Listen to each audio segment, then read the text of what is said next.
أرسل رسوله بالهدى ودين الحق ليظهره على الدين كله walau karihal musyrikun. Segala puji bagi Allah Jalla Jalaluh yang telah mengutus Rasulnya dengan petunjuk dan agama yang benar, agar Allah memenangkan agamanya di atas seluruh agama, meskipun orang-orang musyrikin membenci hal itu. Ada usaha dari berbagai macam kelompok manusia untuk menafikan adanya keributan di antara agama-agama ini, mengajak kepada kebenaran. Ucapan la ilaha illallah adalah ucapan di mana seorang mukmin menafikan segala sesembahan yang ada di muka bumi ini. Lalu dia menetapkan illallah, tidak ada sesembahan yang benar kecuali Allah Azza wa Jalla. Ada banyak sesembahan yang disembah, yang diagungkan, yang disucikan oleh umat manusia. Tapi ketahuilah yang benar hanya Allah Jalla Jalaluh.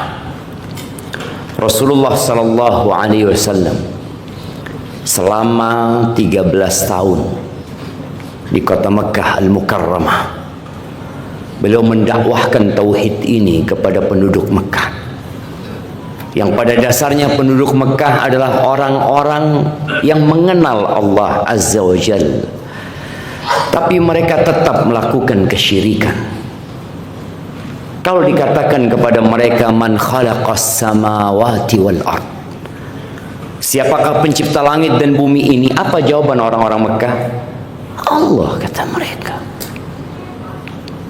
Maka ahibati fillah, di akhir tahun bulan Masehi yang selalu menjadi hari-hari yang hangat, di mana akan ada pertikaian di antara umat Islam sendiri tentang bagaimana menyikapi akhir tahun ini. Salah satu penyebabnya adalah karena umat Islam jauh dari nilai-nilai keislaman. Kalau dikatakan kepada mereka hari ini tanggal berapa? Tanggal berapa hari ini? Tanggal berapa? Tanggal berapa? Tanggal berapa? 21. Anda kasih hadiah buat antum. Apa hadiahnya? Untukmu yang sedang sakit ya. Jadi yang hari ini masih tanggal 21 berarti masih sakit ya.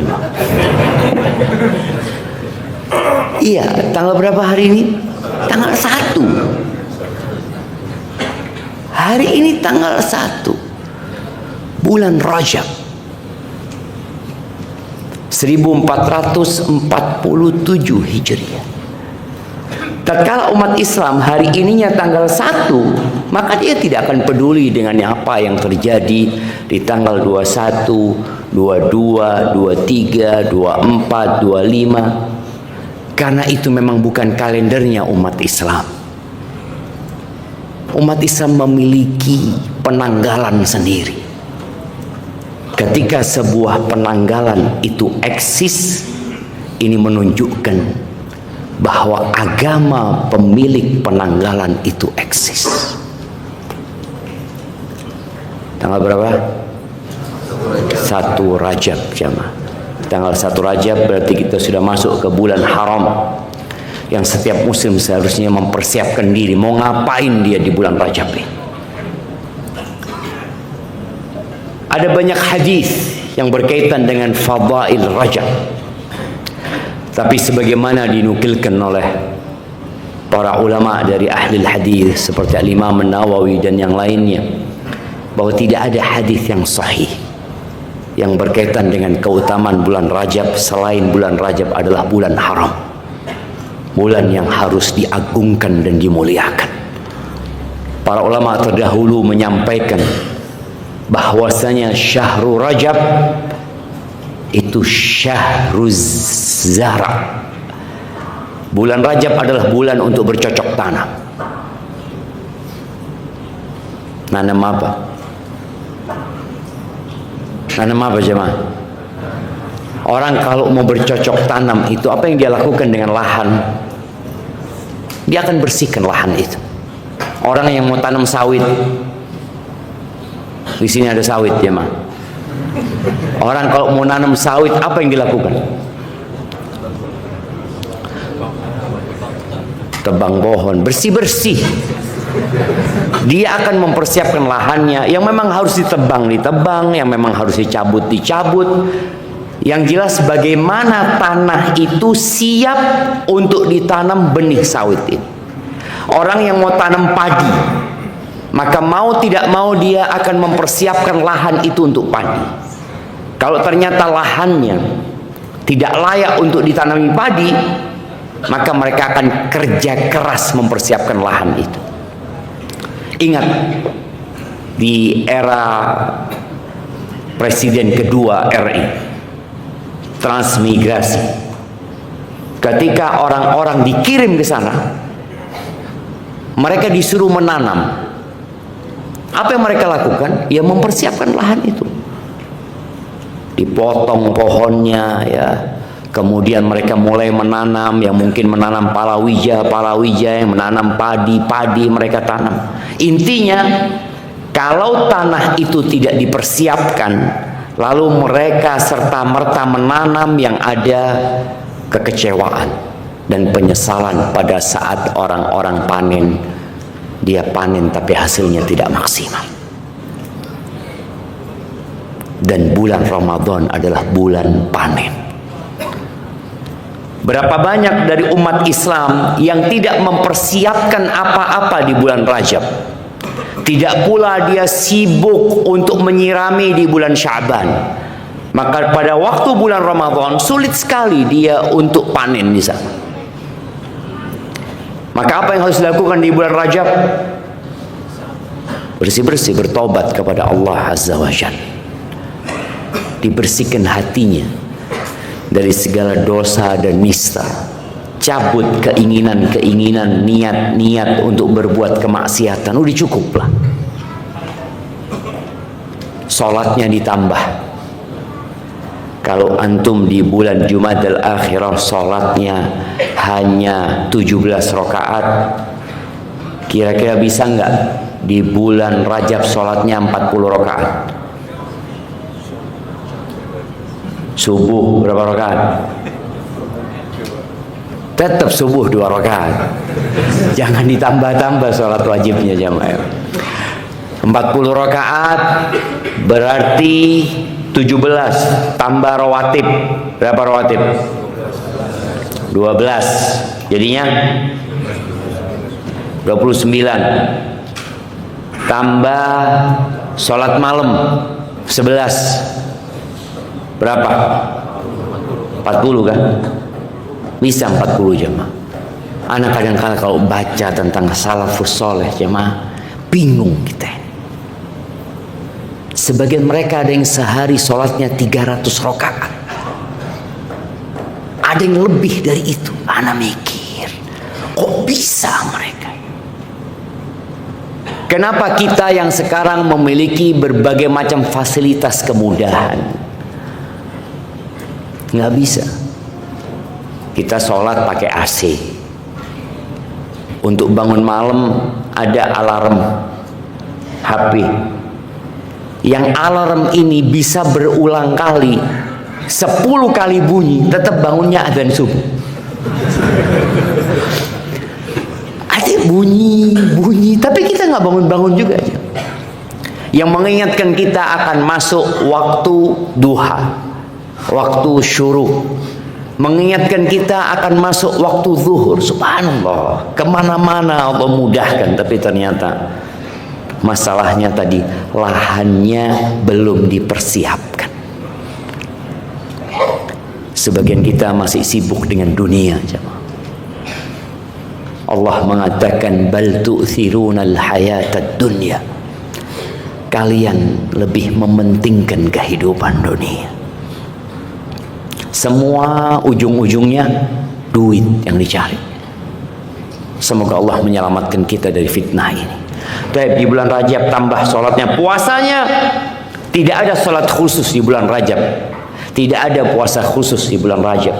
Tapi tambahlah ibadah di bulan haram ini. Puasa Senin Kamis. Kalau kita puasa Senin Kamis berarti bulan Rajab dapat berapa hari? 8. Dapat 8. Kalau puasa Daud dapat 15 hari. Baik, anggap puasa Daud dapat 15 hari. Nabi SAW model puasa beliau, kata Aisyah radhiyallahu taala anha, kana yasum hatta naqul la yuftir. Beliau itu kadang-kadang puasa aja sampai kita mengatakan Nabi nggak berbuka-buka ini. Artinya puasanya bukan ada jedahnya, enggak. Senin puasa, Selasa puasa, Rebu puasa, Kamis puasa, Jumat. Tapi nanti tahu-tahu beliau nggak puasa berhari-hari seperti itu. Tapi ketika masuk bulan Sya'ban, nih kalau kita bicara persiapannya di Rajab, ketika masuk bulan Sya'ban, kana sallallahu alaihi wasallam yasumu Sya'ban kullah. Beliau di bulan Sya'ban puasa full jemaah. Di riwayat lain dikatakan kana yasumu Sya'ban illa qalila. Sedikit beliau tidak puasa. Ketika masuk bulan Ramadan, itu waktu panen tuh. Maka dikatakan bulan Sya'ban itu syahrus saqi. Bulan untuk menyirami, bulan untuk memupuk, itu di bulan Sya'ban. Kenapa banyak di antara kita di awal Ramadan hebohnya sama apa? Takjil. Antum lihat orang-orang. Karena baru pertama puasa dia. Nggak ada cerita dia puasa di bulan Sya'ban. Oh ya kan memang nggak wajib Ustaz. Iya, nggak wajib. Kita kalau sudah ketemu orang-orang yang masalah hukum ini, takut kita jemaah. Kan nggak wajib Ustaz. Loh, antum yang mubah antum kerjakan. Berapa banyak dalam kehidupan ini yang mubah, bahkan makruh, bahkan haram dikerjakan. Ketika dikasih amalan sunnah, apa kata dia? Nggak wajib lah, jangan berlebihan dalam beragama. Allahu Akbar, ini puasa sunnah. Puasa sunnah. Ketika seorang muslim itu benar-benar di bulan Rajab mempersiapkan, di bulan Sya'ban dia menyirami masuk bulan Ramadan, dia nggak peduli dengan apa yang akan dia makan ketika berbuka. Dan dengan apa dia sahur, nggak akan peduli dia, karena dia udah puasa gitu loh. Dia akan berbuka kurma dia makan.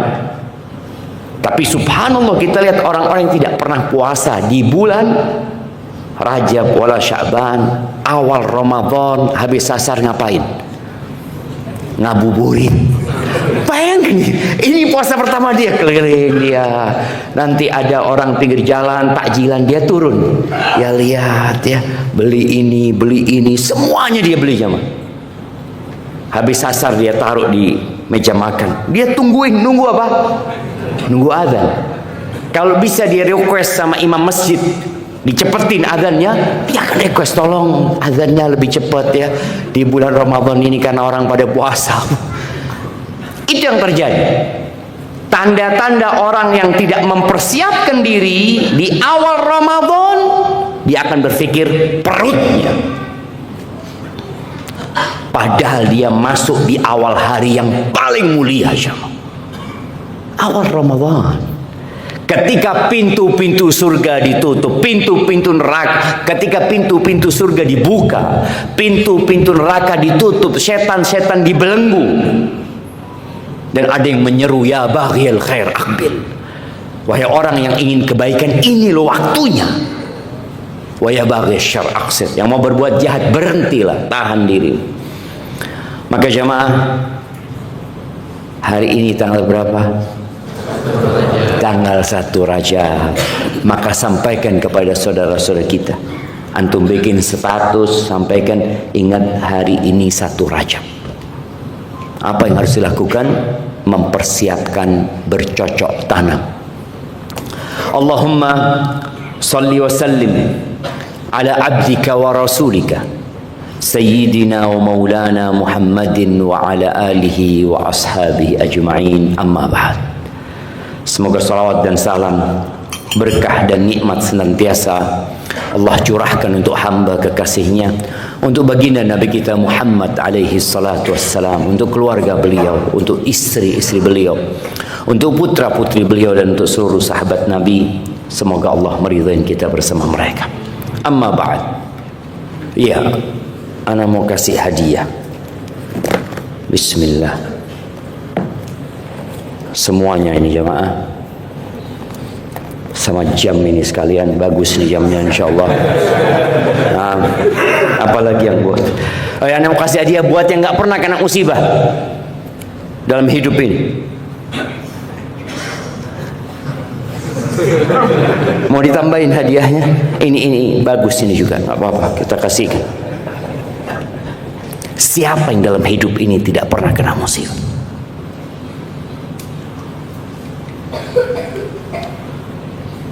Siapanya? Ada. Tapi kadangkala kita sampai hari ini tidak sadar-sadar dengan musibah yang Allah berikan kepada kita. Di surat Ali Imran ayat 186, Allah Azza wa Jalla mengatakan, latublawunna fi amwalikum wa anfusikum. Kalian benar-benar akan dikasih bala. Di mana? Di harta kalian. Bicara musibah harta, ya kadangkala motor kita rusak, uang kita hilang, rumah kita bocor. Rumah bocor itu musibah yang berkaitan dengan harta. Piring pecah, sendok hilang, apalagi emak-emak ya. Seringkali di meja makan itu sendok habis kemana, dia juga nggak tahu kemana. Jadi ketika bersih-bersih, cuci piring, masuk ke sampah itu sendoknya. Boleh jadi. Wa anfusikum, dan diri kalian. Ibu-ibu sedang masak, tahu-tahu ada percikan minyak goreng atau api. Kadangkala kita sendiri kaki keseleo, pusing, flu, demam, berbagai macam musibah. Apa sih sebenarnya hikmah dari musibah itu? Kita nggak usah bicara yang besar-besar dulu. Sebelum kita bicara tentang musibah yang menimpa berbagai macam daerah di negeri ini, yang selalu disebutkan akhir tahun itu akhir yang banyak musibahnya. Enggak, kita belum akhir tahun. Kita masih di bulan Rajab, ingat. Belum di akhir tahun kita. Ada apa sebenarnya? Tatkala kita tahu dengan hikmah dari musibah itu, kita akan tetap bersyukur, mengatakan alhamdulillahi ala kulli hal. Nabi kita Muhammad alaihi salatu wassalam, kalau beliau mendapatkan nikmat, maka beliau akan mengatakan apa? Siapa yang mau jawab?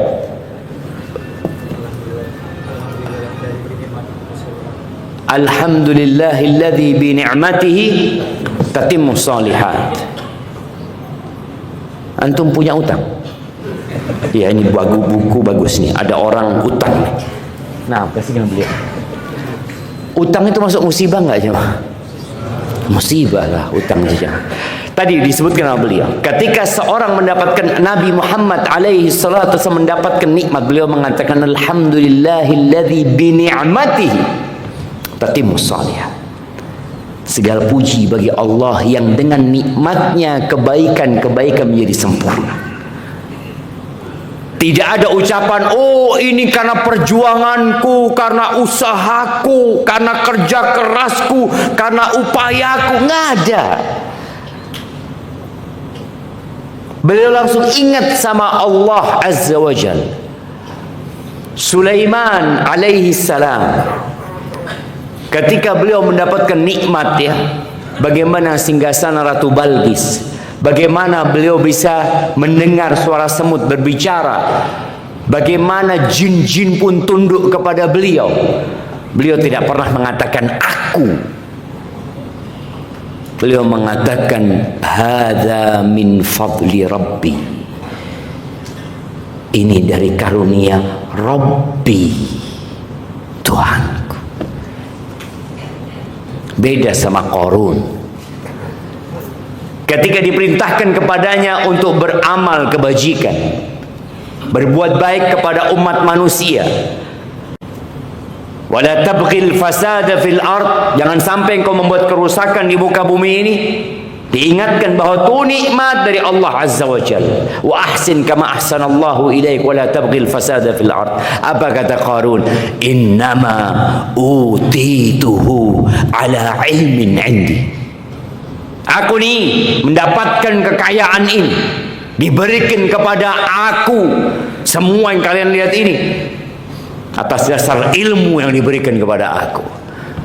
Kemana Allah? Dia tidak sebutkan.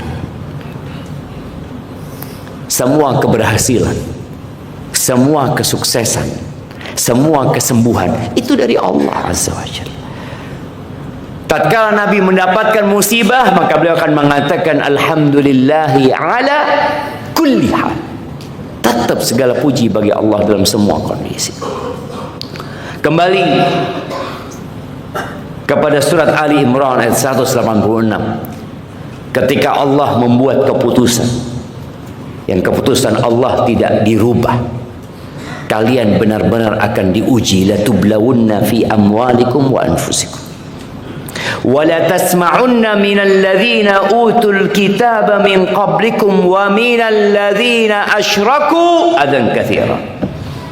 Dan kalian benar-benar akan menyimak, akan mendengarkan, akan mendapati dari orang-orang kafir, dari kalangan ahlul kitab, dari orang-orang Yahudi dan Nasrani, dan dari orang-orang musyrikin.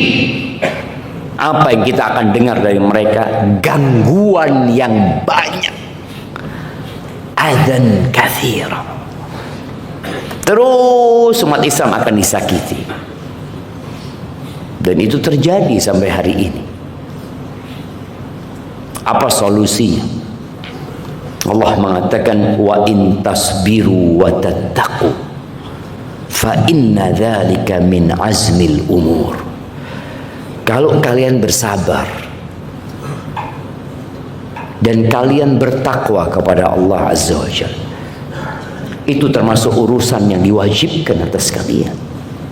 Enggak ada jalan lain ketika menghadapi musibah tersebut. Dan ternyata kalau kita menilik sejarah, membaca perjalanan hidup manusia, pilihan-pilihan Allah Azza wa Jalla, ternyata mereka adalah orang-orang yang paling besar cobaannya, balanya. Rasul sallallahu alaihi wasallam pernah ditanya di hadis Sa'ad bin Abi Waqqas, ayyun nasi asyaddu bala'an? Manusia seperti apa yang paling dahsyat balanya? Apakah para pelaku dosa? Apakah orang-orang musyrikin? Apakah para penyembah berhala? Kata Nabi SAW, asyaddun nasi bala'an al-anbiya. Orang yang paling dahsyat cobaannya adalah para nabi. Wallah jamaah. Orang yang paling Allah cintai itu adalah orang yang paling dahsyat balanya. Antum mau milih mana sekarang? Dapat bala apa dapat nikmat? Jemaah, kayaknya nikmat loh Ustaz. Tapi ternyata orang yang paling dahsyat balanya itu para nabi. Kemudian siapa? Tsummal amsal fal amsal. Kemudian yang mirip sama para nabi, yang dekat sama sifat-sifat para nabi, para pewaris nabi, orang-orang yang bertakwa kepada Allah Azza wa Jalla. Ya Allah, kalau antum membaca tentang Imam Bukhari, yang sampai hari ini kita membaca hadis-hadisnya, rawahu al-Bukhari, rawahu al-Bukhari. Kalau antum membaca tentang Imam Syafi'i rahimahullah, yang madhabnya sampai saat ini digunakan di berbagai negeri, dikatakan ini madhabnya Imam Syafi'i, ini pilihannya Imam Syafi'i, antum akan lihat dahsyatnya cobaan mereka.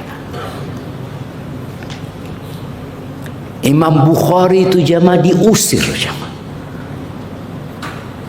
mati di jalan. Imam Bukhari itu jamaah. Imam Syafi'i itu pernah dibawa, ditahan di penjara gara-gara fitnah yang ada dan disebarkan. Itu para imam. Kita, wallah kita takut nikmat-nikmat itu disegerakan di dunia, sehingga di akhirat kita nggak dapat lagi itu nikmat.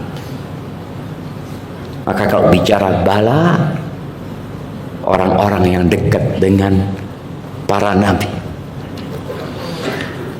Yubtala ar-rajulu ala hasabi dinihi. Orang itu dikasih bala sesuai dengan kadar keagamaan, keimanannya. Fa in kana fi dinihi salabah zida salabatan. Kalau ternyata agamanya kokoh, diperkuat bala yang diberikan kepada dia. Selalu ada pertanyaan, kenapa Ustaz setelah saya hijrah kok banyak sekali ujian? Ya, karena imanmu tambah kuat. Allah berikan itu bala. Coba bala itu diberikan kepadamu sebelum engkau hijrah, mungkin hidupmu akan semakin jauh dari ketaatan kepada Allah Azza wa Jalla. Maka tatkala engkau sudah hijrah, Allah kasih bala, masalah di keluarga, masalah di ekonomi, dikucilkan oleh masyarakat, berbagai macam kondisi yang tidak menyenangkan harus dihadapi. Itu bagian dari kuatnya imanmu. Maka berbaik sangka sama Allah Azza wa Jalla. Wa in kana fi dinihi riqqah khuffif anhu. Ya Allah, ma ahlamak ya rabbal alamin. Kalau agamanya tipis ya ya, maka Allah tipiskan balanya, Allah ringankan balanya. Tapi ingat, pahala itu sesuai dengan kelelahan, keletihan yang dihadapi. Nggak sama ya, orang yang sakit kepala sama orang yang kena kanker stadium 4. Nggak sama. Pahalanya nggak sama, kedudukannya kelak nggak sama, sesuai dengan bagaimana dia menghadapi bala tersebut itu juga. Orang yang harus diamputasi jempol kaki, maka tidak sama dengan orang yang harus diamputasi kakinya sampai ke pangkal pahanya. Nggak sama. Hidup ini ujian. Lalu dikatakan wala yazalul bala'u bil 'abdi hatta yamshiya 'alal ardi ma lahu khati'ah. Sampai ada orang yang berjalan di muka bumi ini tanpa punya dosa karena dikasih bala terus sama Allah. Hari-harinya penuh dengan bala. Balanya itu nempel sama dia. Kita lihat ada orang-orang yang dikasih penyakit, dibawa mati penyakitnya. masalah di ekonomi sampai mati. Dia selalu mikir, ya Allah gimana bayar kontrakan. Sampai kapan dia bertanya gimana bayar kontrakan? Sampai mati dia di rumah kontrakan. Tidak punya apa-apa dia. Tapi subhanallah, dosanya habis dengan bala dan musibah yang terus menimpa dia. Ahibati fillah, di surat Al-Hadid Allah Azza wa Jalla berfirman di ayat 22-23, ma asaba min musibatin fil ardi wala fi anfusikum. Tidak ada satupun musibah yang terjadi di bumi ini. Jadi kalau kita lihat musibah, ada musibah umum yang menimpa banyak orang. Bukan hanya manusia yang kadangkala terkena musibah tersebut. Kucing-kucing piaraan, sapi-sapi, domba-domba, itu pun terkena musibah. Kita melihat bagaimana kondisi saudara-saudara kita di Sumatera. Sapi-sapinya terseret oleh air. Pemilik sapinya terpendam dengan longsor. Rumahnya tidak lagi ada wujudnya. Jembatan yang menyambung antar kota pun terputus. Listrik yang menjadi penerangan untuk masyarakat padam. Makanan-makanan yang biasa mereka nikmatin sehari-hari tak kunjung datang. Subhanallah jamaah. Mereka merasakan air bersih yang semua membutuhkan itu pun tidak ada. Ma asaba min musibatin fil ardi wala fi anfusikum. Tidak pula musibah yang menimpa diri secara pribadi. Illa fi kitabin min qabli an nabra'ah.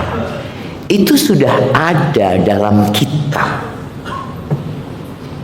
Sudah tercatat dalam Lauhul Mahfuz. Sebelum kami menciptakan bencana itu sudah dicatat. Tanggal sekian akan terjadi banjir. Tanggal sekian akan terjadi longsor. Tanggal 1 Rajab. Tanggal 1 Rajab 1447. Ban mobil antum akan kempes ketika antum pulang dari kajian. Boleh jadi antum keluar dari masjid, ya Allah bannya kempes. Itu musibah dan itu sudah dicatat. Ada yang keluar dari masjid sandalnya hilang, lalu dia menyalahkan siapa? Ini jamaah kayaknya ada yang munafik. Kenapa sandalnya antum yang hilang? Kok bukan sandal tetangga antum? Sebagian orang kadang-kadang seperti itu. Ketika musibah itu menimpa dirinya, dia akan bertanya, kenapa kok bukan fulan? Dia parkir motor, kok motorku yang hilang? Kok bukan ini lebih bagus dari motorku? Kok bukan motornya dia yang hilang? Ingat, semua sudah dicatat. Lalu Allah katakan, inna dzalika 'alallahi yasir. Ya Allah, sesungguhnya hal yang seperti itu sangat mudah bagi Allah. Kalau Allah mau menghancurkan Tangerang Selatan ini, dalam hitungan detik hancur. Kalau Allah ingin menjadikan Indonesia ini hilang dari peta, dalam satu masa akan hilang dari peta Allah. Allah menjelaskan ini. Tujuannya apa? Likaila ta'sau ala ma fatakum. Agar kalian tidak terlalu bersedih, kecewa, bahkan putus asa atas apa yang menimpa kalian. Jangan. Karena kita melihat ada manusia-manusia yang tatkala musibah datang menimpa dia langsung putus asa dalam hidup ini. Tidak sedikit yang bunuh diri. Tidak sedikit yang kemudian pergi meninggalkan agamanya. Ingat, itu sudah ditetapkan sama Allah. Wala tafrahu bima atakum. Allah memberikan penjelasan ini supaya kalian tidak berbangga diri,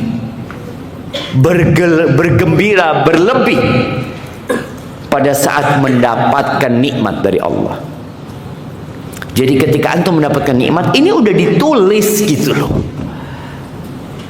Nggak ada lagi bayangan, oh karena usahaku, karena perjuanganku. Enggak, Allah yang ngasih sudah. Wallahu la yuhibbu kulla mukhtalin fakhur.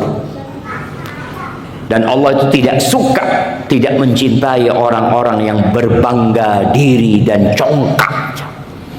Ahibati billah,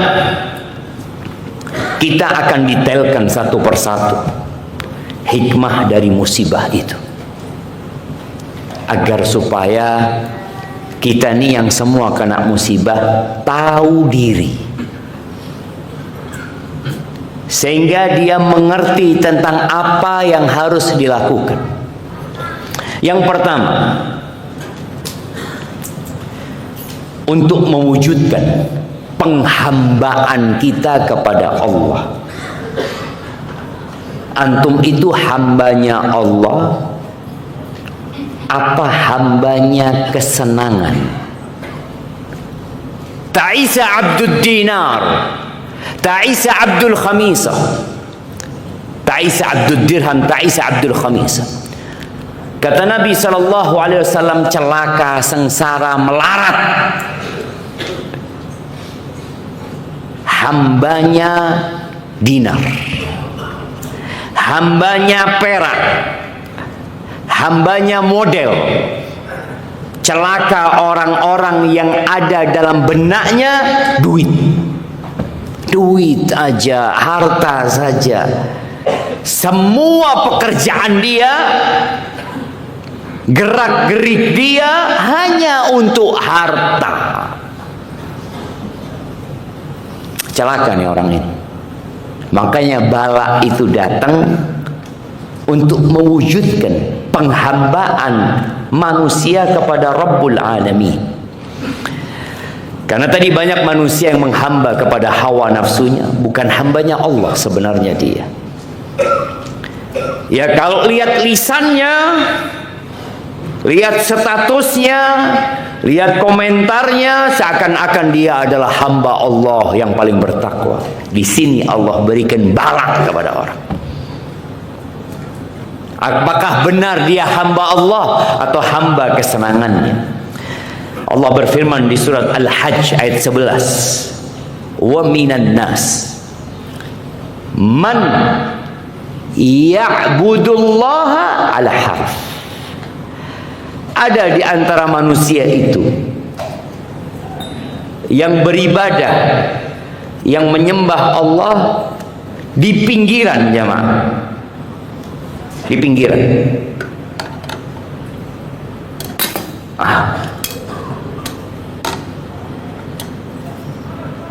Di pinggiran sini, di pinggiran jurang. Lalu Allah katakan, fa in asabahu khairun itma'anna bih.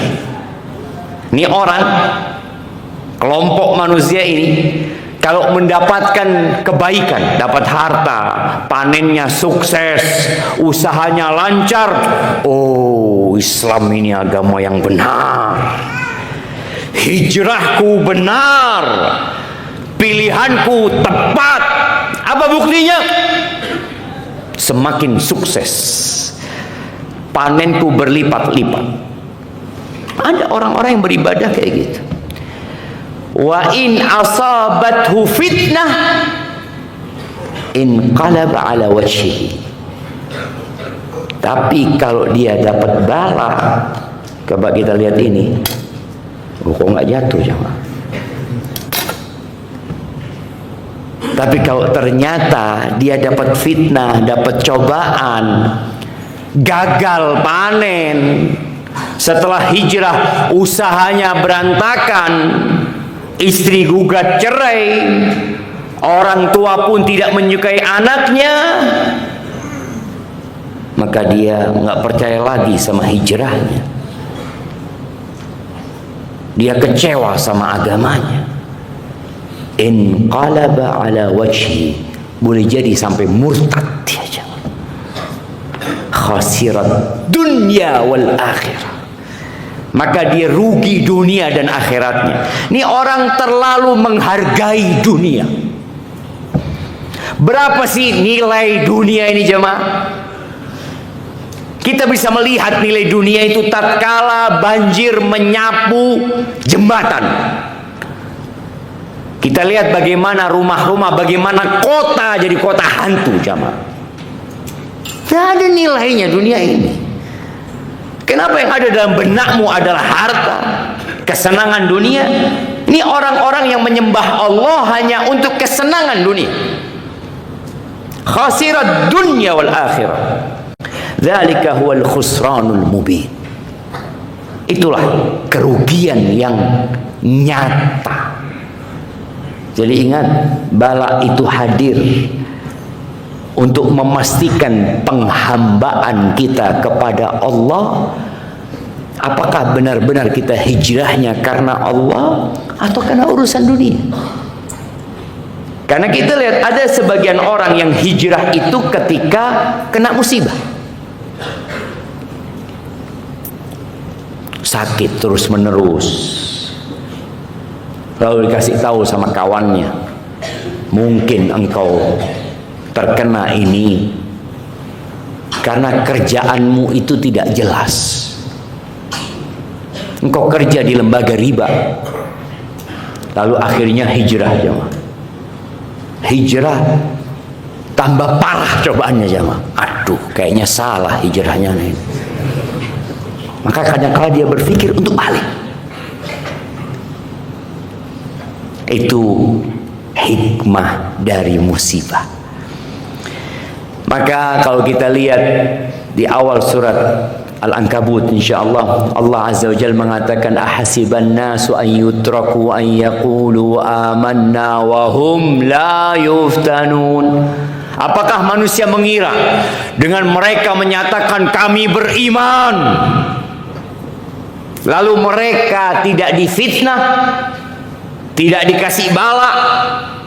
Walaqad fatanna alladhina min qablihim fala ya'lamanna Allahu alladhina sadaqu wa la ya'lamanna al-kadhibin.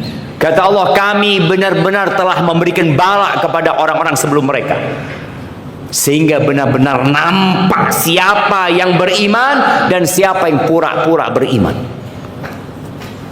Antum lihat ya, tukang-tukang sihir Fir'aun,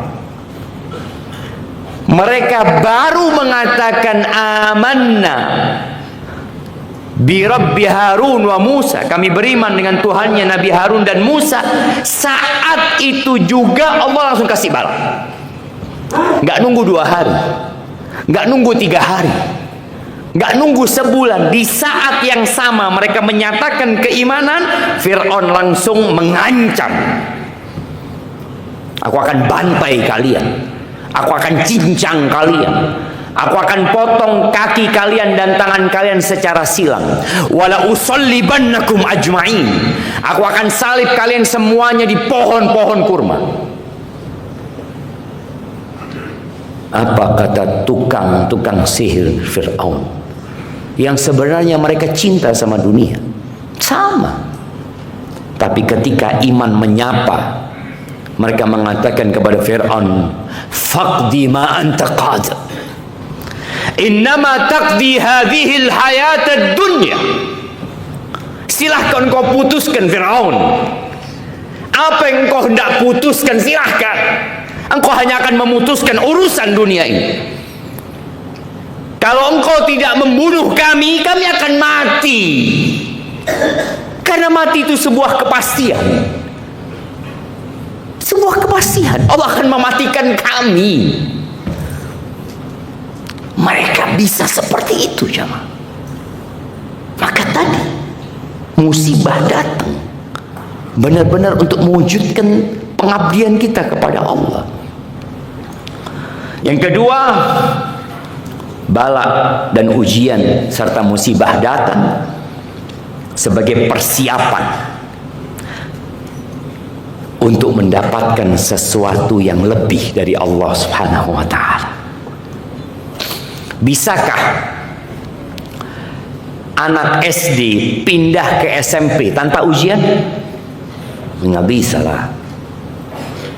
Tapi bisakah antum kuliah tanpa memiliki ijazah SMA?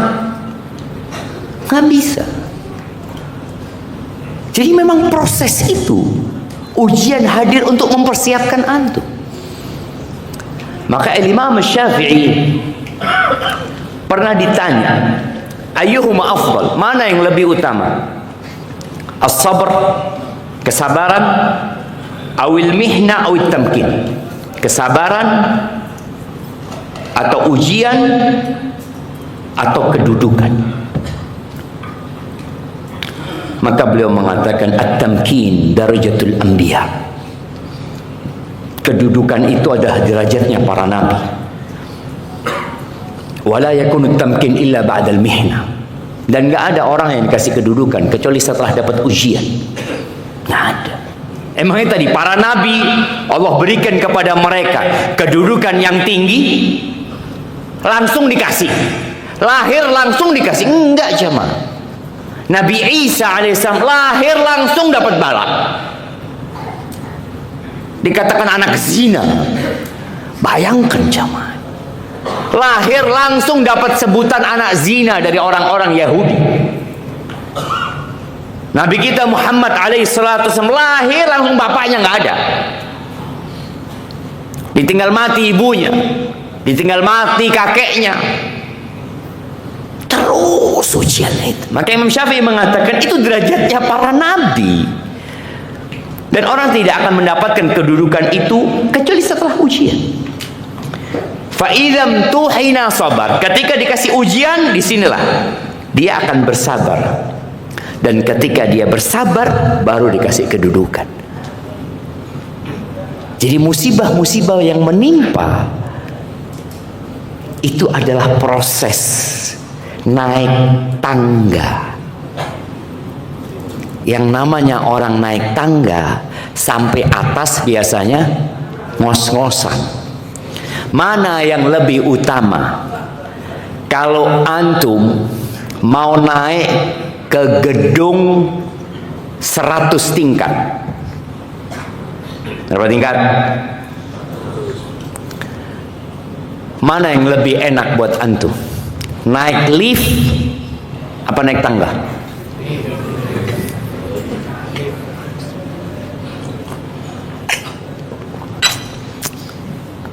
Antum maunya naik lift kan? Ketika sampai ke lantai 100, antum merasakan capek dan lelah? Enggak. Setelah itu sampai lantai 100, tahu-tahu ada kawan antum, setelah 2 jam kemudian dia sampai ke lantai 100. Apakah sama antum sama dia? Sama-sama di lantai 100. Ada mungkin 1000 orang di sana yang naik lift, ada 5 orang yang naik tangga. Apa kata mereka kepada yang naik tangga? Masya Allah, kuat antum ya, bisa antum ya, kata dia. Itulah jemaah. Nggak sama kedudukan yang didapat dengan perjuangan dengan kedudukan yang didapat dengan kenyamanan. Bukan kedudukan kalau itu jemaah. Maka tadi Imam Syafi'i menyebutkan, antum harus diuji. Bagaimana Nabi Musa sejak lahir diuji, dibuang Nabi Musa itu jemaah, dikintirkan sungai. Sejak kecil seperti itu. Lalu setelah itu proses ya, musibah itu datang kepada Nabi Musa, beliau harus pergi berjalan kaki entah kemana, nggak tahu, nggak kenal sama siapa-siapa, sendirian beliau. Akhirnya mengembala kambing berapa tahun? 10 tahun gembala kambing, 30 tahun hidup di istana Fir'aun. Allah kasih bala. Karena Allah mau mengangkat derajatnya Nabi Musa. Nggak bisa diangkat kalau ada di istananya Fir'aun. Ya harus keluar. Harus merasakan lapar beliau. Harus merasakan panasnya terik matahari. Karena beliau harus mengemban risalah yang berat bagi beliau. Nabi Yusuf alaihissalam, bagaimana Allah berikan kepadanya musibah. Saudara-saudaranya sendiri, jemaah. Antum kalau disakiti sama Yahudi umpamanya, ya memang kita tahu mereka nggak suka sama kita. Ternyata yang nyakitin antum ini abang antum sendiri, kakak antum sendiri. Kalau dalam urusan keluarga kita biasanya apa? Urusan warisan nggak dikasih sama abang anak Ustaz. Ya, itu terjadi. Nabi Yusuf mau dibunuh sama abang-abangnya, jemaah. Mereka sepakat bagaimana Yusuf harus keluar dari rumah ini. Uqtulu Yusuf, bunuh Yusuf, kata mereka. Bayangin gimana nih adik yang kecil, tahu-tahu dibuang ke sumur. Setelah dibuang dijual. Bapaknya Nabi Yakub dapat ujian, anak yang paling dicintai hilang jemaah, sampai buta. Ya memang itulah. Kita harus capek dan lelah dalam menghadapi musibah. Tapi di balik itu hikmahnya antum akan dapat kedudukan jemaah. Gimana? Antum mau dapat musibah atau enggak? Antum enggak pun tetap dapat musibah jemaah. Kita enggak bisa. Makanya di awal mukaddimah ana sampaikan pasti antum dapat ujian. Tinggal bagaimana menyikapinya. Itu aja yang harus kita lakukan. Ya kan kita bisa Ustaz doa minta supaya tidak terkena musibah. Doa, iya, diperintahkan tiap pagi kita doa. Allahumma inni as'aluka al-afwa wal-afiyah fid dunya wal akhirah. Allah minta selamat ya Allah.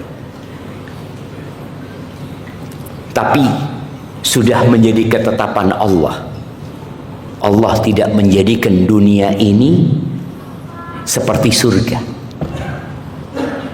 Bisa antum minta sama ya Allah, anak ingin ya Allah makanan terbetik di hatiku saja, makanan sudah datang ya Allah. Nah itu di surga. Nah, di sini antum harus berusaha. Allah kan janji Ustaz akan mengabulkan doa kita. Iya, tapi ada adab bagaimana berdoa. Kemudian jawaban dari doa itu sebutkan. Apa jawaban dari doa kita? Nah, kan Allah berjanji ud'uni astajib lakum. Berdoalah kepada aku jawab. Aku ijabah kata Allah. Tapi bentuk jawaban dari Allah seperti apa? Nah, dikabulkan di dunia, dikasih yang dipinta ya, di dunia ini, kemudian dihindarkan dari bala, dihindarkan dari bala, dan digantikan sebagai pahala di akhirat. disimpan jadi pahala. Masya Allah, dikasih hadiah. Waduh, fikih haid jamaah, kayaknya kurang pas jamaah. Ini aja yang besar yang buat antum. Masya Allah, barakallahu fikum. Iya.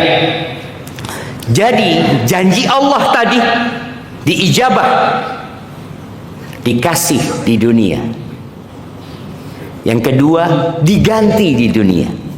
Yang ketiga disimpan di akhirat. Jadi dikasih, diganti, disimpan. Pasti antum minta, pasti dikabulkan sama Allah Subhanahu wa taala.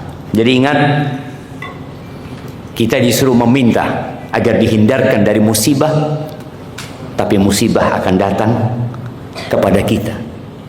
Semoga Allah menguatkan kita tatkala musibah itu datang. Yang ketiga dihapuskannya dosa. Ini kalau bicara hikmah dari musibah. Makanya orang, terus terang, anak punya tangan ini kalau antum lihat habis kecepit mobil jemaah. Subhanallah jemaah. Siapa yang ingin tangannya kecepit? Kan nggak ada jemaah. Ketika anak di Denpasar, anak ditanya sama anak anak, "Bah, kenapa kok hitam kukunya?" "Oh, ini penghapusan dosa." Ada orang ketika ditanya, "Kenapa kok kecepit tangannya?" "Ini pengangkatan derajat." Oh, ini orang soleh ini jamaah. Punya dosa. Satu hal yang tidak pernah Anda bayangkan itu akan terjadi. Anda turun dari mobil, Anda mau tutup mobil itu. Anda lupa di belakang, pintu belakang itu ada yang mau turun juga. Ketika Anda mau tutup, dia kan nunduk kepalanya jemaah. Anda khawatir pintu mobil itu kena kepala dia. Akhirnya Anda mau tahan.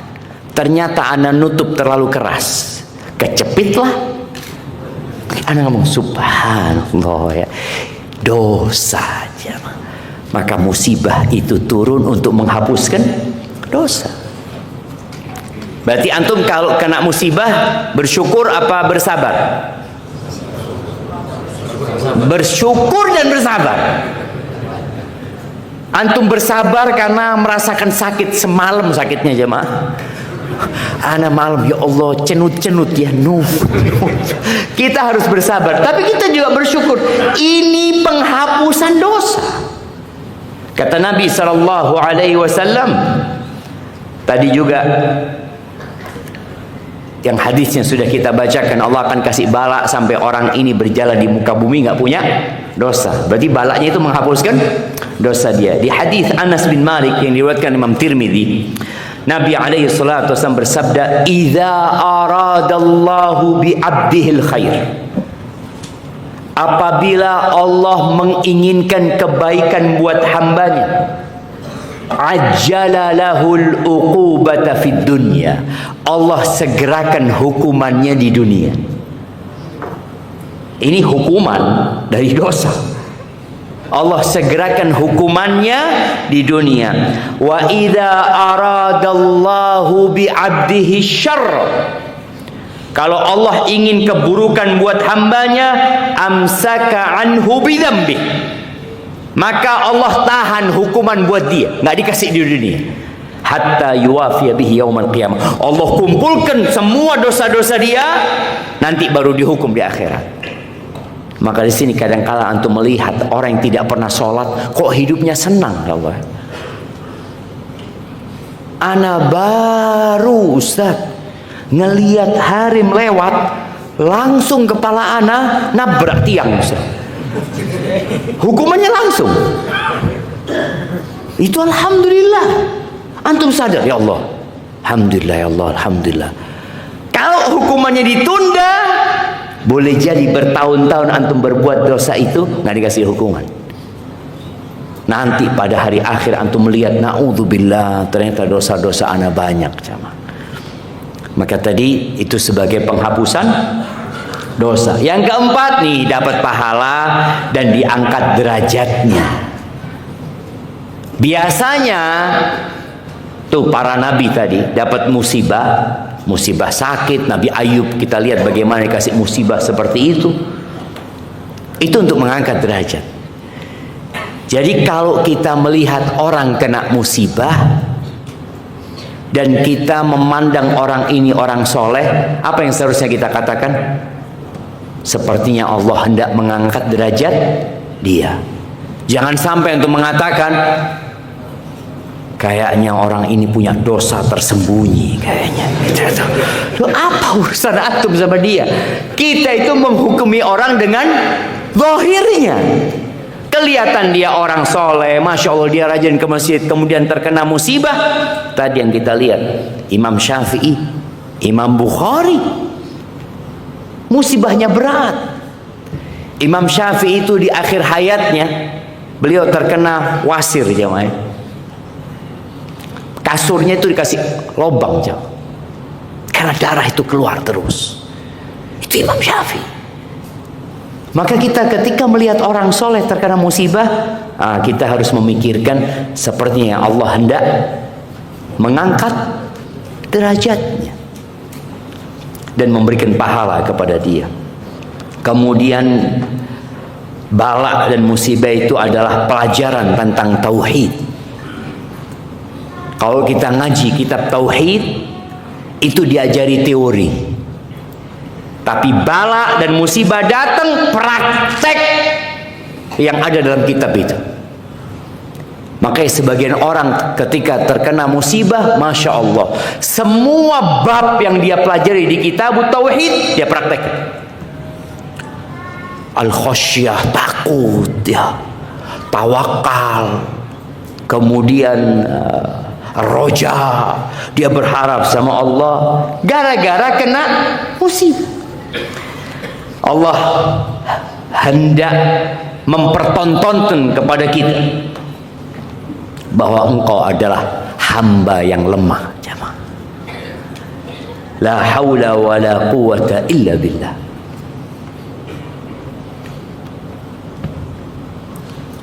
Ana dengar kemarin bahwasanya 30.000 personil dari TNI dikirim ke Sumatera ketika ada longsor susulan.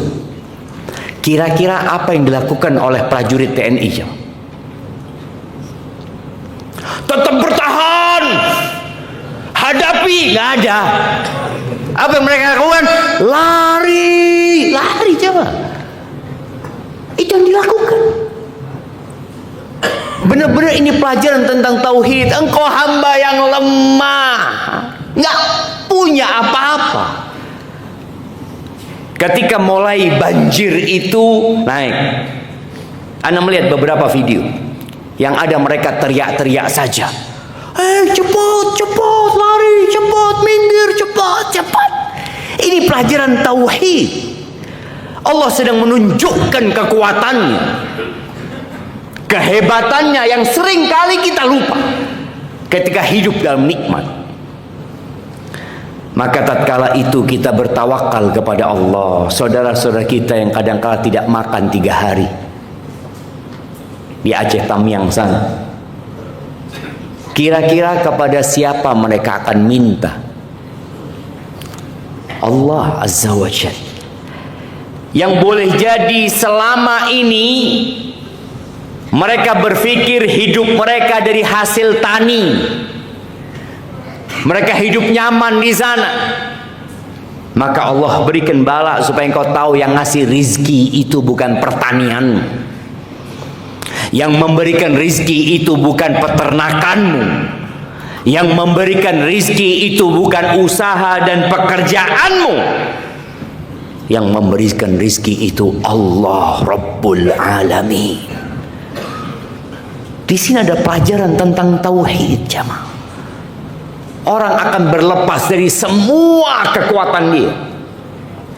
Dia tidak akan lagi sombong, ujub. Dia akan tahu kalau dirinya adalah orang yang miskin, yang seharusnya berlindung kepada Allah Azza wa Jalla. Ahibati billah, musibah datang untuk mengeluarkan racun-racun dari tubuh kita. Apa istilahnya kalau di kedokteran itu ada detox? Iya, detox itu mengeluarkan racun di tubuh kita. Ya, musibah datang untuk itu juga.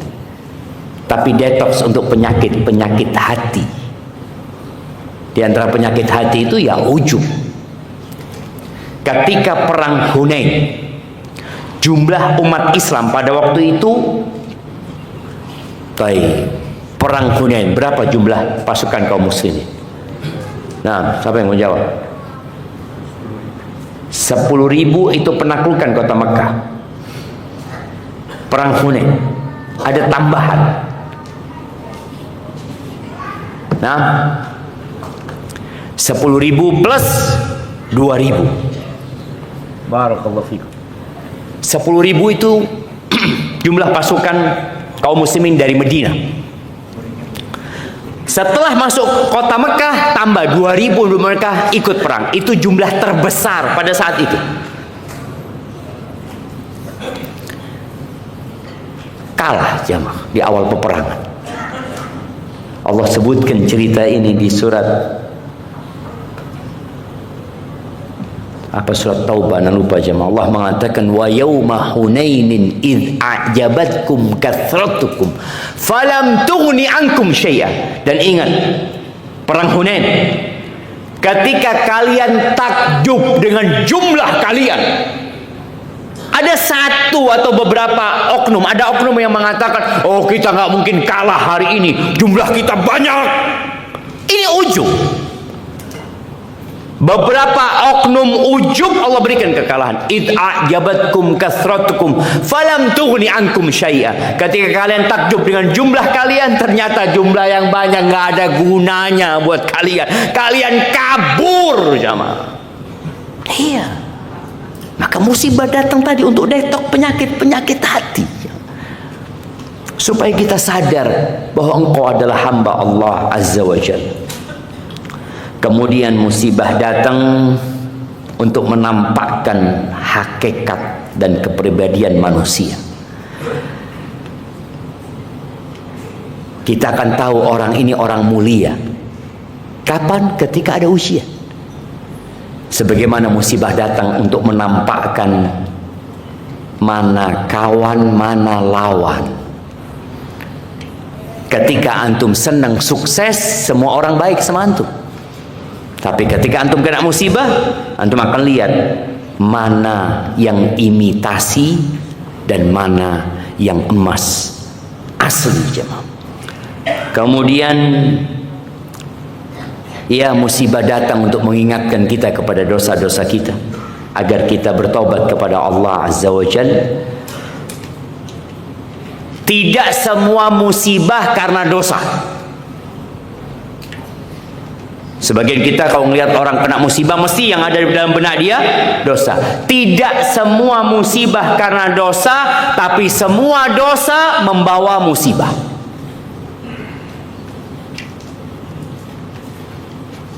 Apakah kita bisa memahami hal itu?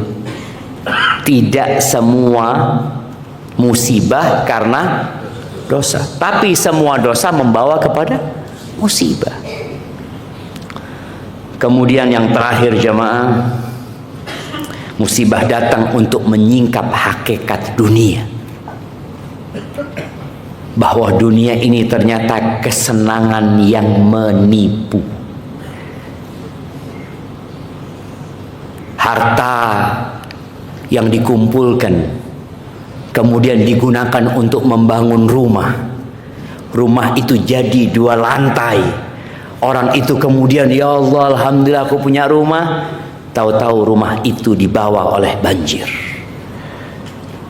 Hasil keringat dia. Ini juga sebagai peringatan bahwa dunia ini bukan tempat tinggal. Kita akan pergi meninggalkan dunia. Kalau nggak ada musibah, mungkin orang akan berpikir bersenang-senang di dunia. Enggak, kita nggak lama di muka bumi. Barakallahu fiik. Itu mungkin dapat kita kaji pada kesempatan kali ini.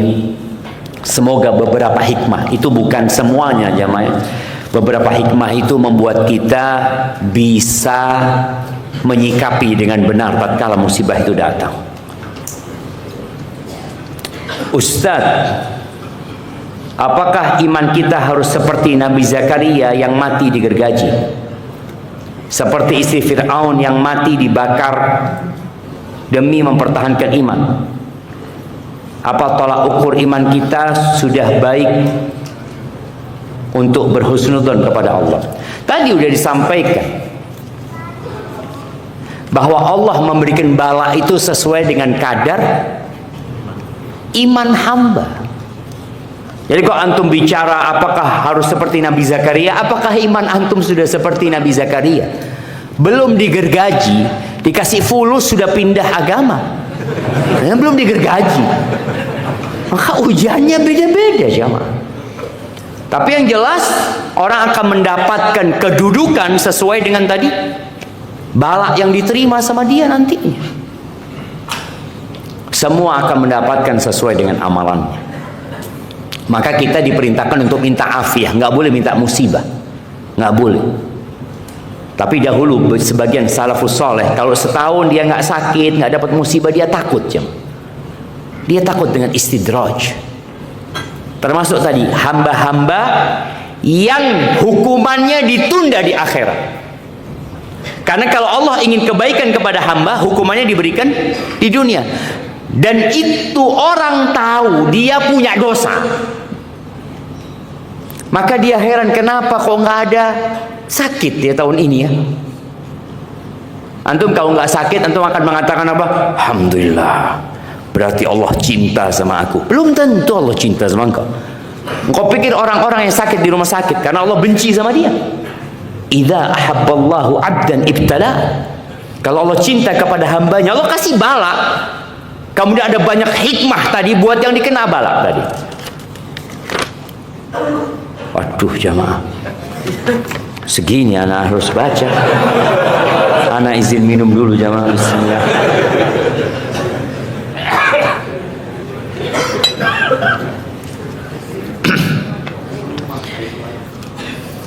Assalamualaikum warahmatullahi. Bismillah. Waduh, ini doanya semoga Ustaz bersama istri-istri, anak-anak dan sanak saudara selalu dalam ketakwaan dan dinaungi hidayah serta taufik dari Allah Tabaraka wa Ta'ala, dan untuk semua yang hadir di sini. Izin curhat.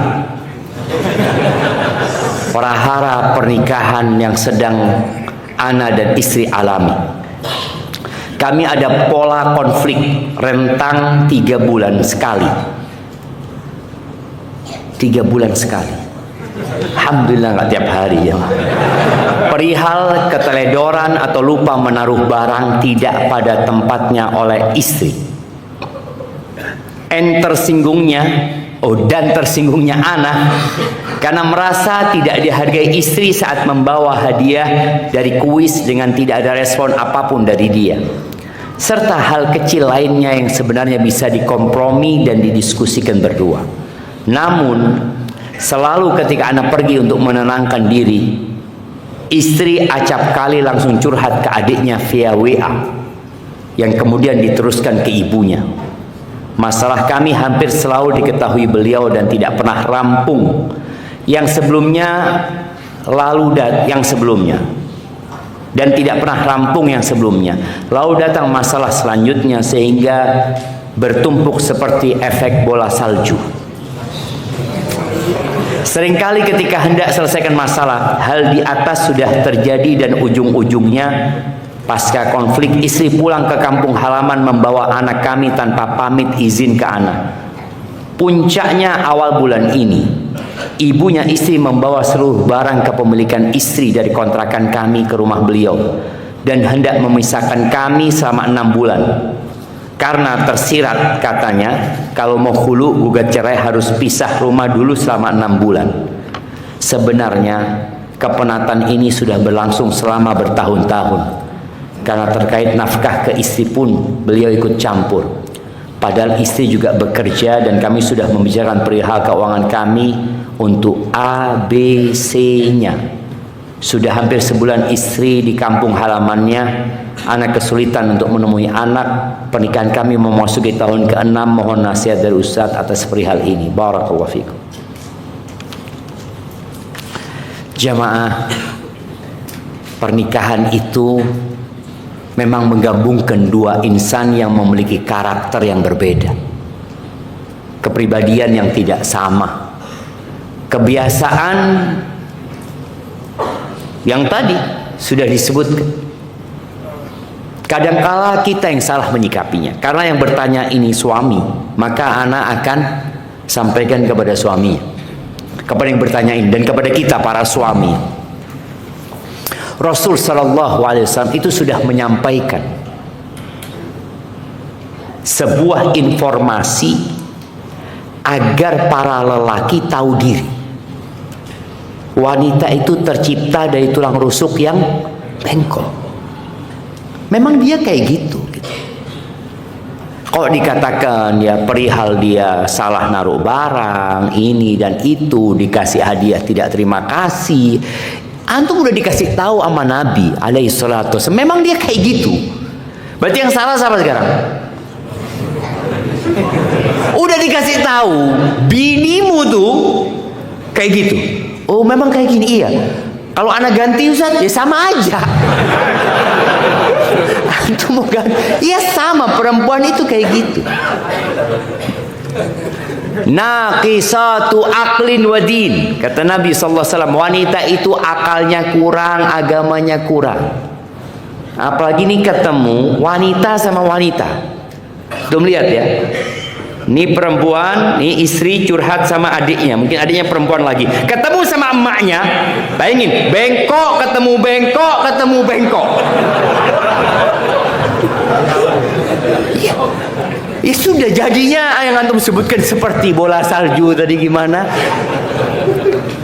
Berarti masalahnya di antum sebagai suami.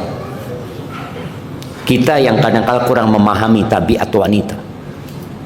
Umar bin Khattab ya, pernah dia Umar jamaah, yang kalau setan lewat cari jalan lain tuh setan jamaah. Istrinya bantah Umar. Kata Umar, "Aturaji'ina nih, engkau berani-beraninya bantah aku." Saya disuruh sama Umar melakukan ini, tapi istrinya ngomong, kayaknya itu yang lebih baik ya. Mungkin nggak kayak gitu. Kan seharusnya istri itu sami'na. Wah, itu kan yang ideal jamaah. Tapi kan realitanya kadang-kadang nggak kayak gitu. Umar sampai ngomong, kok beraninya? Gimana aku nggak bantah kok? Istri Nabi aja kadang-kadang bantah sama Nabi SAW. Kadang-kadang istri Nabi SAW seharian tidak menegur Nabi Muhammad SAW. Kata Nabi, bener engkau ngomong, kata dia. Iya, langsung Umar jumpain Hafsah. Nah, bener nak cerita ini nak. Kata Hafsah, iya. Ya Allah nak, jangan kau lakukan itu nak. Jangan, la taf'ali, kata dia. Kalau engkau melihat mungkin madumu melakukan itu, engkau jangan nak. Kata Umar. Ingat, ana sampaikan ini, ibu-ibu dengerin ya. Ini bukan untuk melegalkan perbuatan istri, enggak. Oh, Ustadz ngomong ternyata boleh. Enggak boleh, itu tetap itu perbuatan dosa. Ketika seorang istri nggak nurut sama suaminya, membantah suaminya, tidak menegur suaminya, itu dosa. Tapi yang ana bicarakan bagaimana suami memaklumi istrinya. Nabi sabar menghadapi istri yang seperti itu. Makanya seperti yang pernah ana ceritakan, ada seorang yang mengeluhkan istrinya, istri ana Ustaz kayak gini, suka ngambek ya, kadang-kala ana nggak disapa sama dia, aduh pokoknya ruwet sudah Ustaz, kata dia. Ditanya sama Syekh ini, antum punya berapa istri? 1 Ustaz. Ana punya 3, semuanya kayak gitu, kata Syekh. Jadi kadang-kala nih orang nikah tidak punya kesiapan menghadapi yang seperti itu. Antum sebutkan kan, kalau ini rutin terjadi, tiap 3 bulan terjadi kayak gini, ya memang kayak gitu. Ana harapannya, ya kan ana sudah 6 tahun nikah Ustaz. Tetap dia kayak gitu. Ada yang 20 tahun menikah, istrinya tetap naruh barang lupa. Ya. Kadang-kala masak WA, "Bang, insya Allah hari ini makan soto apa? Soto Betawi." Siap, kata suaminya. Sampai rumah, jadinya sayur asem. Dibuka WA ini, di sini soto, di meja sayur asem ya. Apa yang harus antum lakukan? Nikmati, masya Allah, enak banget sotonya.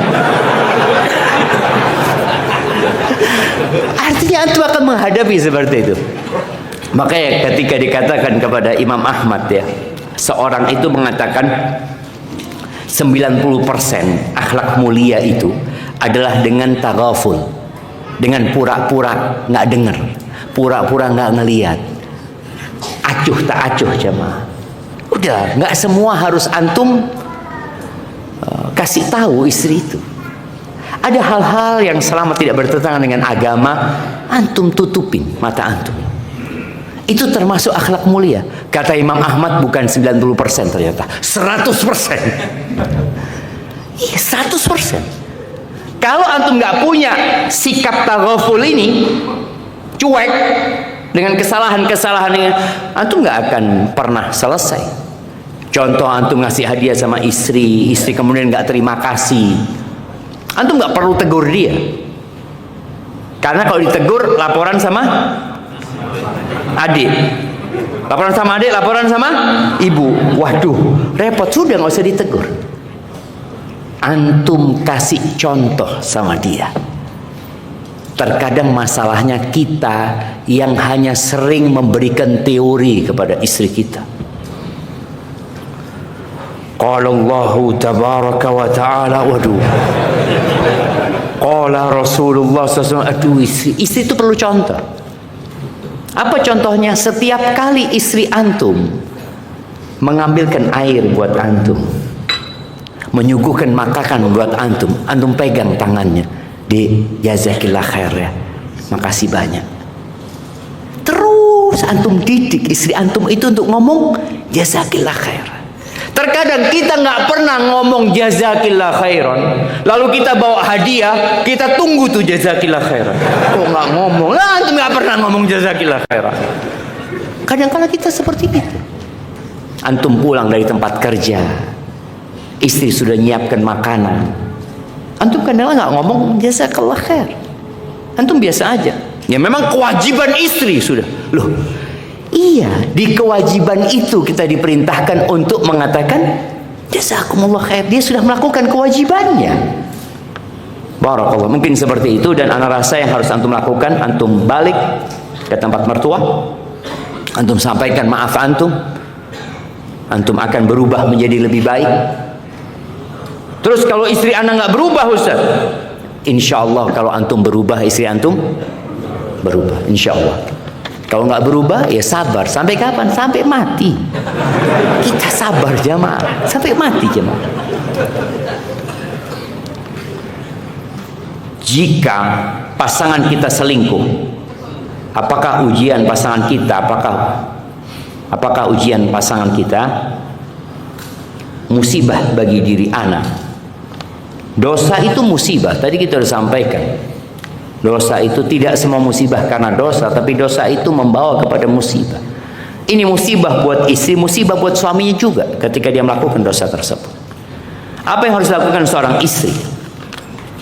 Ahibati fillah, kita itu berada di dunia yang menakutkan.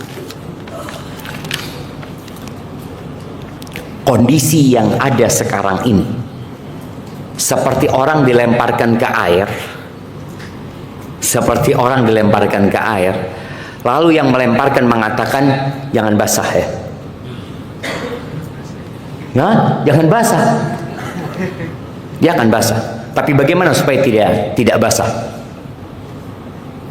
Dia pakai baju yang anti air. Dia nggak akan basah. Kehidupan kita seperti itu. Perzinaan itu terbuka di depan mata. Ajakan untuk berzina itu di mana-mana. Yang dulu untuk mengaksesnya itu hanya bisa berangkat ke tempat pelacur, sekarang ada di tangan kita. Tempat-tempat kerja, bangku-bangku sekolah, itu semua, hampir semua, bukan semuanya, mengajak orang untuk selingkuh. Kita di rumah Allah saja, antum duduk ada perempuan di sini. Kira-kira kalau duduknya di tengah-tengah antum ada perempuan, antum akan dengarkan kajian? Nggak bakalan jamaah. Sering ana sampaikan, Belanda yang menjajah kita 350 tahun itu buat sekolah jamaah di Jakarta. Nama sekolahnya Canisius.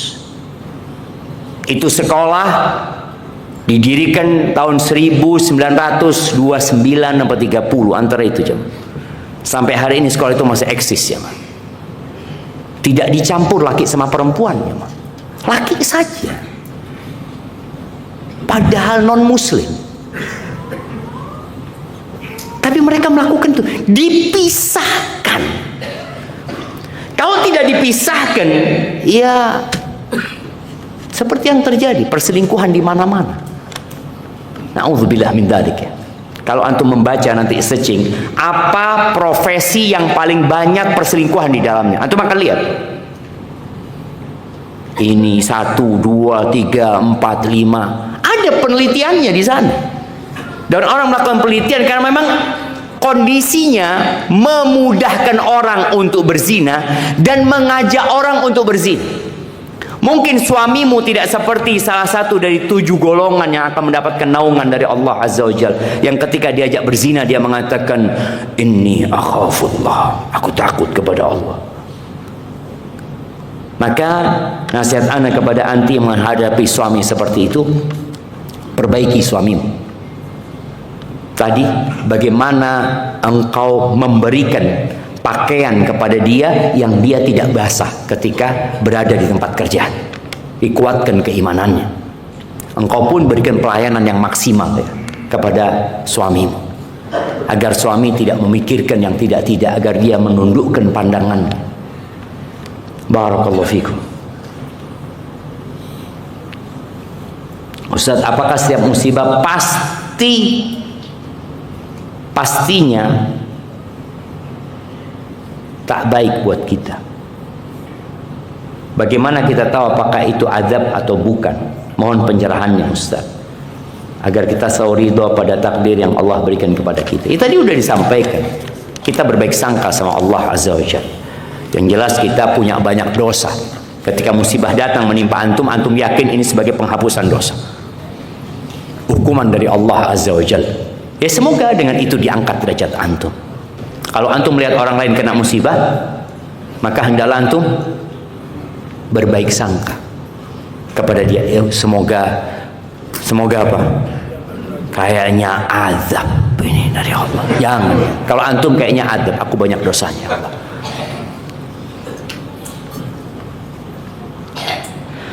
Ustaz izin bertanya, jika kita sedang mendapat musibah dalam waktu lama, lalu kita berusaha sabar, ikhlas, ridha, tetapi karena musibah itu tidak hilang-hilang, kita nangis kepada Allah, apakah kita tetap mendapatkan pahala? Syukron, tetap dapat pahala. Nabi Yakub hampir 40 tahun dipisahkan dari Nabi Yusuf. Nangis terus beliau. Sampai buta beliau nangis. Nggak masalah, tapi nangisnya sama Allah. Innama ashku bathi wa huzni ilallah. Aku mengadukan semua masalahku, kesedihanku, kesulitanku sama Allah aja. Maka insya Allah itu juga akan mengangkat derajat antum. Akhirnya musibah ini mendekatkan antum kepada Allah Subhanahu wa ta'ala. Tapi perlu kita ingat, ketika antum mengatakan musibah itu terus-terusan dalam kurun waktu yang lama, antum lupa nikmat Allah datang kepada antum, nggak pernah berhenti. Nikmat Allah itu turun, dosa kita diangkat, dan terus-terusan seperti itu. Hanya saja kita sering fokus sama musibah, nikmat Allah banyak. Seharusnya dengan nikmat-nikmat itu antum tidak fokus dengan musibah. Antum mengatakan alhamdulillah nikmat Allah masih banyak. Assalamualaikum Ustaz. Dalam Al-Quran hak dan kewajiban seimbang. Bagaimana prakteknya?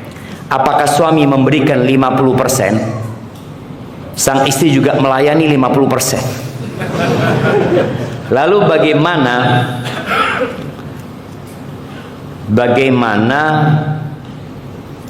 suami lebih besar dalam apa ini jemaah? Oh, lalu bagaimana hak suami lebih besar dalam hak apa? Iya, kita ini sekarang sedang digempur dengan gerakan feminisme ya. Sebenarnya sudah lama, sejak tahun 68 kalau nggak salah, dengan adanya demonstrasi besar-besaran di Prancis sana.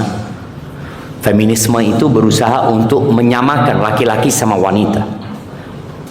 Allah sudah menyebutkan walaysa dzakaru kal untha. Laki-laki nggak sama dengan wanita, nggak sama. Makanya kewajibannya dibedakan. Kewajiban memberikan nafkah itu kewajiban siapa? Laki-laki. Wanita melayani suami. Wanita mempersiapkan generasi masa depan. Tapi dengan revolusi itu ada usaha untuk menyamakan. Makanya kalau kita lihat kenapa sih kadang-kala lapangan pekerjaan bagi laki-laki itu kok habis? Karena memang ada usaha dari kapitalis ini untuk mempekerjakan para wanita untuk keluar dari rumahnya, untuk lupa dengan fitrahnya, sehingga tidak menjalankan tugas-tugasnya sebagai pencetak generasi masa depan. Yang ada mencetak uangnya kaum kapitalis. Itu perempuan-perempuan dipekerjakan untuk itu. Bukan berarti Islam melarang wanita untuk bekerja, enggak. Tapi hendaklah setiap orang tahu dengan kewajibannya. Dan para suami punya kewajiban memberikan nafkah full kepada istri. Tapi tatkala suami tidak bisa memberikan nafkah full, disinilah ada yang namanya kesepakatan antara suami istri. Boleh jadi sang suami mengatakan, ya aku minta maaf, aku butuh bantuanmu. Sehingga ketika istri bekerja, dia sudah tidak melayani suami. Jadi kalau dikatakan tadi haknya 50-50 umpamanya, ketika engkau bekerja, engkau sudah cari duit, engkau udah nggak di rumah. Jadi suami sudah mengikhlaskan sebagian haknya, karena istri harus bekerja tadi. Dan engkau niatkan membantu suami, insya Allah dapat pahala sedekah di situ. Kita harus perbaiki jamaah, kita harus perbaiki. Apa yang kita perbaiki? Ya kondisi dunia ini. Dan alhamdulillah sudah banyak wanita-wanita yang sadar, dan banyak suami-suami yang sadar kewajiban dia memberikan nafkah. Di beberapa daerah di Indonesia ini masih ada yang suami-suami mempekerjakan istrinya, dipekerjakan istrinya. Cuma inilah yang nggak benar gitu loh. Di sini kita harus hadir, nggak boleh. Oh sudah jadi budaya. Di beberapa etnis umpamanya yang melamar itu perempuan. Ada yang seperti itu, yang ngasih mahar itu perempuan. Kemudian yang bekerja perempuan. Sampai perempuan-perempuan jadi kuli bangunan ya. Suaminya ngapain? Sabung ayam. Ada sampai hari ini di negeri kita jemaah. Ada yang netes jemaah dari atas, Masya Allah. Tapi yang terakhir, Ustaz izin bertanya. Qadarullah, ana baru saja terkena musibah. Nah, ini penempatan qadarullah yang tepat. Qadarullah, ana baru saja terkena musibah. Tapi kalau untuk mengatakan qadarullah Ustaz, ana baru buka usaha Ustaz. Bukan qadarullah, antum katakan alhamdulillah. Ana baru buka usaha. Antum ketemu sama alhamdulillah, anak ketemu sama fulan. Kalau itu nikmat katakan alhamdulillah. Kalau musibah katakan qadarullah. Ana baru saja terkena musibah. Bapak angkat ana meninggal dunia karena sakit. Yang ana ingin tanyakan, apakah doa-doa ana akan sampai ke bapak angkat ana? Karena yang ana tahu, bila seseorang meninggal akan terputus semua amalannya kecuali 3. Salah satunya doa anak soleh. Sedangkan ana bukan anak kandung rahimahullah. Dan terkadang sampai sekarang ana masih suka menangis. Apakah tangisan ini bisa memberatkan rahimahullah? Ustaz, barakallahu fiik. Bicara doa yang tidak terputus itu karena memang anak soleh itu terus mendoakan orang tuanya. Bukan sampai ya, tapi ini anak terus mendoakan. Kalau anak soleh, kalau anak tidak soleh, apakah akan mendoakan orang tuanya? Ya tidak. Jadi untuk doa dari anak soleh tidak akan terputus karena dia akan terus mendoakan. Adapun untuk doa dari orang lain biasanya terputus. Orang itu hanya akan mendoakan ketika sholat jenazah. Kita doa nggak buat orang yang mati? Kita katakan Allahumma ighfir lahu. Padahal yang mati bukan bapak kita. Warhamhu wa'afihi wa'afwan. Jadi doa itu dari siapapun Allah akan menerima. Karena kita berdoa bukan kirim pahala. Yang diperselisihkan oleh para ulama adalah berkaitan dengan kirim pahala. Kirim pahala itu seperti bacaan Al-Fatihah kita atau bacaan Quran kita. Nyampe enggak kalau kita minta sama Allah supaya disampaikan kepada orang tua kita? Masalahnya ada khilaf di antara para ulama tentang sampainya atau tidak. Tapi kalau berdoa buat orang mati selama orang itu beriman, insya Allah Allah kabulkan doa. Jadi nggak ada masalah. Cuma jangan lupa antum mendoakan orang tua kandung antum. Ada yang dia nggak pernah merasakan kasih sayang orang tua kandung, sehingga dia selalu mendoakan orang tua angkatnya yang membesarkan dia. Padahal yang punya peran penting antum hadir dalam kehidupan ini orang tua kandung. Maka silakan antum doakan orang tua antum, siapapun kita doakan ya, yang meninggal dunia. Semoga Allah Azza wa Jalla mengampuni dosa-dosa mereka dari saudara-saudara kita yang beriman dan meringankan musibah yang menimpa mereka. Itu yang dapat saya sampaikan jamaah, kurang lebihnya mohon maaf. Subhanakallahumma wa bihamdika asyhadu an la ilaha illa anta astaghfiruka wa atubu ilaik. Assalamualaikum warahmatullahi wabarakatuh. Ya Ustaz. Bangun akhirnya. Suatu.